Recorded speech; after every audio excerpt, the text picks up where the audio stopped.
Selamat datang di Beetle Channel, semoga kita bahagia. Jangan lupa subscribe, like, komen dan share agar channel ini semakin berkembang. Terima kasih. Novel Kekuasaan dan Kekayaan, Bab 149. Xie Huilan menatap Xie Hao di matanya. Kamu pikir kamu ini siapa? Kamu berani bertarung di depanku? Xie Hao mencoba menjelaskan dirinya sendiri. Tidak, aku kamu berada di ranjang pria dan kupikir kamu kira. Apa yang kamu pikirkan? Juga, siapa kakekmu? Ceritakan sekarang. Siapa kakekmu? Xie Hao terpana melihat adiknya begitu marah. Dia menjawab dengan lembut, kakekku juga kakekmu. Kamu masih berani membalasnya. Xie Huilan menggedor rangka tempat tidur dan menunjuk ke arah Dong Suebing. Saya jatuh ke sungai dan terjerat rumput laut hari ini. Aku hampir tenggelam, dan Xiao Dong mempertaruhkan nyawanya untuk menyelamatkanku. Jika bukan karena dia, kamu akan berada di kamar mayat untuk mengambil jenazahku sekarang. Kamu harus memegang kerah baju Xiao Dong. Apa yang sedang Anda coba lakukan? Beritahu saya. Xie Hao melompat ketakutan. Kak, kamu hampir. Xie Huilan menatapnya. Minta maaf pada kakakmu Dong sekarang. Xie Hao menyadari bahwa dia telah salah memahami Dong Suebing dan segera berlari ke arah Dong Suebing. Saudara Dong, Anda akan menjadi kakak laki-laki saya mulai hari ini dan seterusnya. Kamu telah menyelamatkan adikku, namun, aku. Xie Hao menamparkan wajahnya dengan ringan. Saya minta maaf. Tidak, kakak Dong, kamu harus memukulku hari ini. Datang, Anda juga harus mencengkeram kerah baju saya dan memarahi saya. Dong Suebing tidak lagi marah pada Xie Hao. Sudahlah, kamu juga mengkhawatirkan adikmu. Xie Hao menolak. Saudara Dong, kamu harus memukulku karena bersikap kasar padamu. Itu suatu keharusan. Dong Suebing tertawa. Brengsek, permintaan apa ini? Itu hanya kesalahpahaman kecil. Tidak apa-apa. Tidak, kamu telah menyelamatkan nyawa adikku, dan aku masih memperlakukanmu seperti ini. Jika kamu tidak memukulku setidaknya sekali, aku akan merasa tidak nyaman. Cepat, pukul saja aku sekuat yang kamu mau. Xie Hao menggerakkan wajahnya ke depan. Dong Suebing memandangnya dan tertawa. Dia memukulnya dengan ringan di kepala ini. Oke, aku telah memukulmu. Apakah kamu puas? Xie Hao tertawa dan menoleh ke Xie Huilan. Kakak Dong telah menerima permintaan maafku. Xie Huilan memandang kakaknya. Gunakan otakmu sebelum mengatakan atau melakukan apapun di masa depan. Ya. Xie Hao melihat adiknya tidak lagi marah, dan dia mendekat. Kak, apakah kamu masih demam? Apakah Anda memerlukan obat? Apakah Anda membutuhkan saya untuk membantu Anda mengambil air? Xie Huilan memandang Xie Hao dan mengangguk. Bantu kakakmu Dong menuangkan segelas air juga. Oke, Dong Suebing berkata. Biarkan aku yang melakukannya. Xie Hao dengan cepat menghentikannya. Tidak, saudara Dong, duduklah di sini dan tunggu.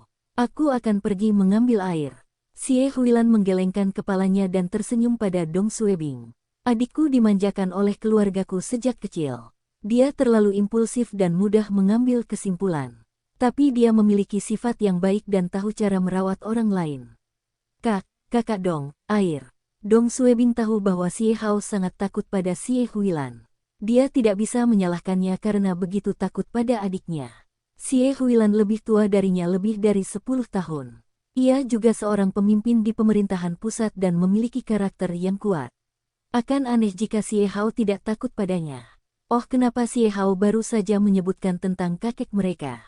Kakek Xie Huilan, apakah dia juga seorang pemimpin di pemerintahan pusat? Setelah mengobrol sebentar, Xie Huilan mengusap pelipisnya. Dia sepertinya sedang tidak sehat. Dong Suebing menyuruhnya istirahat sebentar sebelum pergi dan meninggalkan ruangan bersama Xie Hao. Xiao Hao, kamu belajar di Xie Hao menjawab sambil tersenyum. Yukai, sekolah menengah terbaik di kota. Wow, itu sekolah yang bagus. Aku masuk melalui koneksi. Kakak Dong, ceritakan padaku tentang sore ini. Bagaimana kamu menyelamatkan adikku? Xie Hao takut pada Xie Huilan sejak muda. Setiap kali dia melihat wajah adiknya, dia akan gemetar. Xie Huilan adalah satu-satunya orang yang dia takuti di keluarganya. Dia bahkan tidak takut pada kakek mereka. Tapi meski takut pada adiknya, dia paling dekat dengannya. Dia lebih dekat dengan saudara perempuannya daripada orang tua mereka. Ketika dia mengetahui kecelakaan saudara perempuannya, jantungnya hampir berhenti berdetak. Dong Suebing berpikir sejenak dan memberitahu Xie Hao apa yang terjadi. Namun dia hanya mengatakan bahwa dia telah melewati daerah itu saat kecelakaan terjadi. Oh, dia juga tidak menyinggung soal CPR. Ah, itu sangat berbahaya. Xie Hao mengutuk dan dengan cepat menutup mulutnya. Kakak perempuannya masih di kamar tidur. Saudara Dong, kamulah orangnya. Anda adalah pria sejati. Hubungi saya jika ada yang mengganggu Anda. Saya dapat membantu Anda mendapatkan orang sebanyak yang saya bisa. Saya tidak pernah takut berkelahi.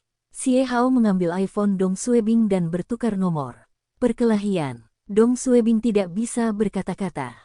Kamu seharusnya belajar. Apakah kamu selalu berkelahi di sekolah? Xie Hao cepat, dan berkata. Jangan biarkan adikku mendengar ini. Jika tidak, aku akan mendapat masalah.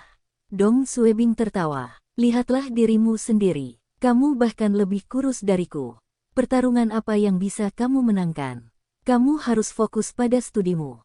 Xie Hao membanggakan. Saudara Dong, saya tidak berbicara banyak. Saya mungkin tidak tinggi, tapi saya bisa dengan mudah melawan satu atau dua orang sekaligus.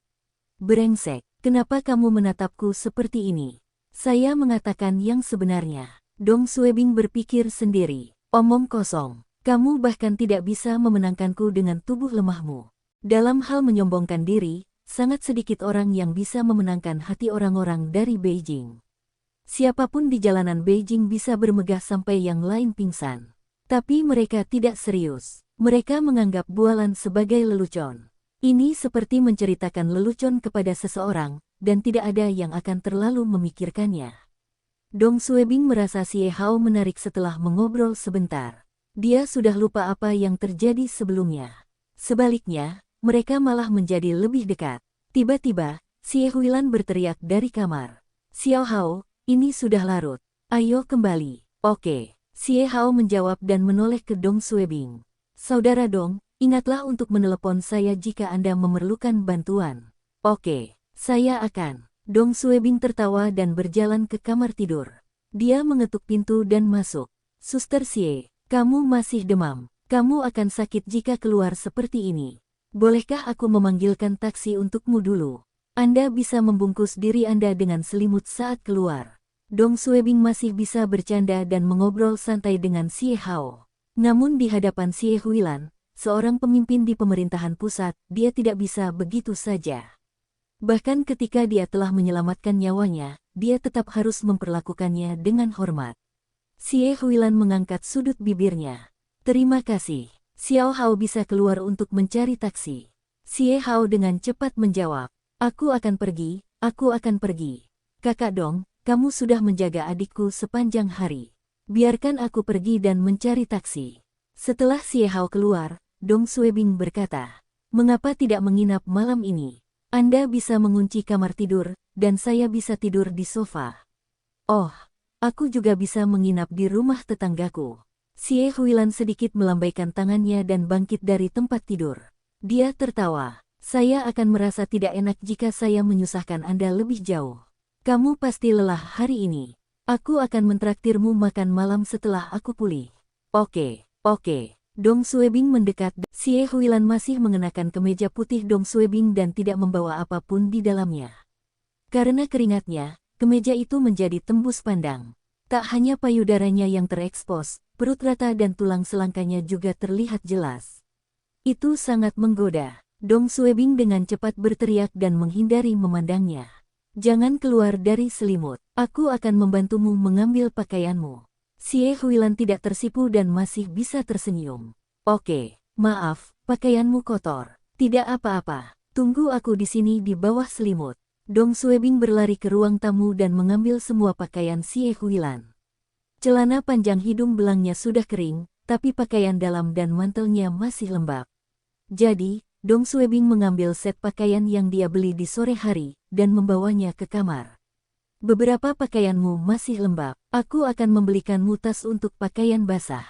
Oke, terima kasih. Setelah menutup pintu, Dong Suebing menunggu di luar dengan kantong kertas. Beberapa menit kemudian, pintu kamar terbuka, dan Xie Huilan keluar.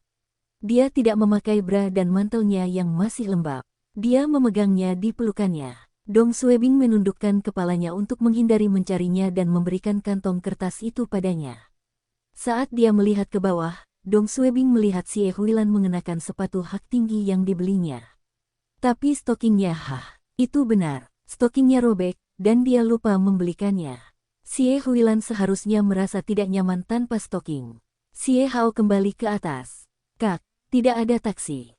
Saya telah menelepon teman saya untuk mengantar kami kembali. Dia akan tiba setengah jam lagi. Xie Huilan mengerutkan kening. Jangan ganggu temanmu. Kami sendiri yang akan naik taksi kembali. Xie Hao memandangnya dan mengangguk. Oke, saya akan meneleponnya sekarang.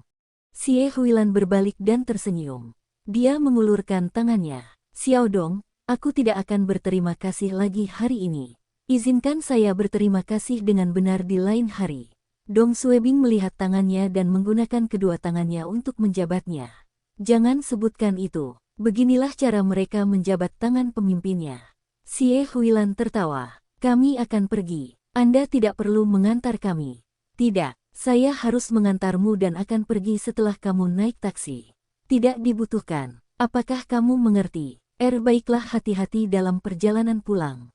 Dong Suebing kembali ke rumah setelah melihat Xie Huilan, dan Xie Hao berjalan menuruni tangga. Dia menutup pintu dan menarik napas dalam-dalam. Xie Huilan masih menjadi pejabat tinggi di pemerintahan. Saat dia berada di depannya, dia bisa merasakan tekanan. Dia bertanya-tanya kapan dia bisa masuk ke pemerintahan pusat. Dia memikirkan kembali kejadian sepanjang hari dan apa yang telah dia peroleh. Dia telah menyelamatkan seorang wanita yang disukainya dan menjadi lebih dekat dengan pemimpin dari pemerintah pusat.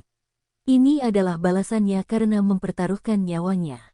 Dong Suebing kelelahan. Dia berlari sekuat tenaga, menyelam ke sungai untuk menyelamatkan Xie Huilan, menggendongnya menaiki tangga, mencuci dan memasak untuknya.